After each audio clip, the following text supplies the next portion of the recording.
Hey there, Boots Owen here. This is a Beko washing machine, WTG741M1W. What a mouthful.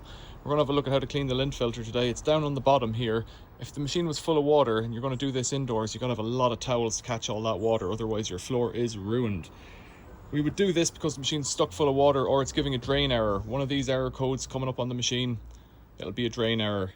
You've got to figure that out. I don't know what display this one has, but if you've got a drain error, if the machine's not pumping out, you've got to clean the filter. Let's get down to the bottom on it, down here.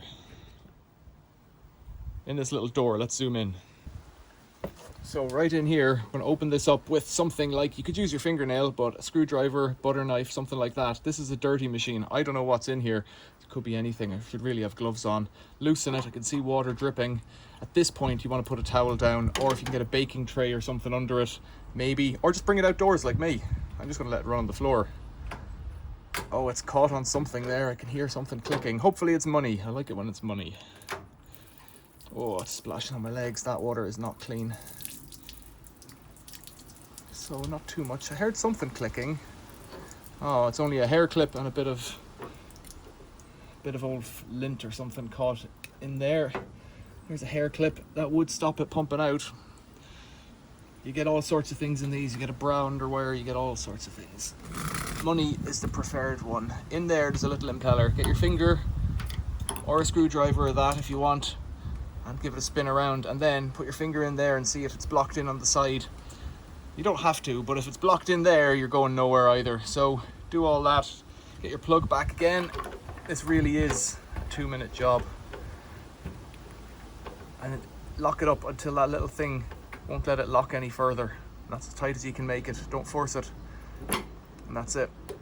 Let's say that this was really tight first of all, and you couldn't even get it to budge. The thing you might reach for is a pliers.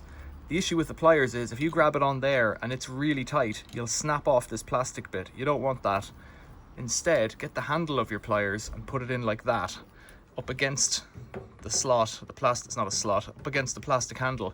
Push them right in and twist it out with the handles. You could use the scissors in the house, or 2 wooden spoons I've used in the past. Get 2 flat wooden spoons and get a grip on them with your hand and give them a wiggle.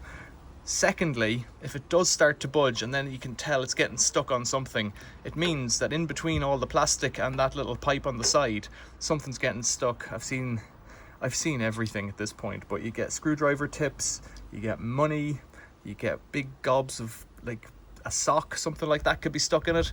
If that's the case, wiggle, wiggle, wiggle, wiggle, wiggle, and most of the time, vast majority of the time, it'll come free.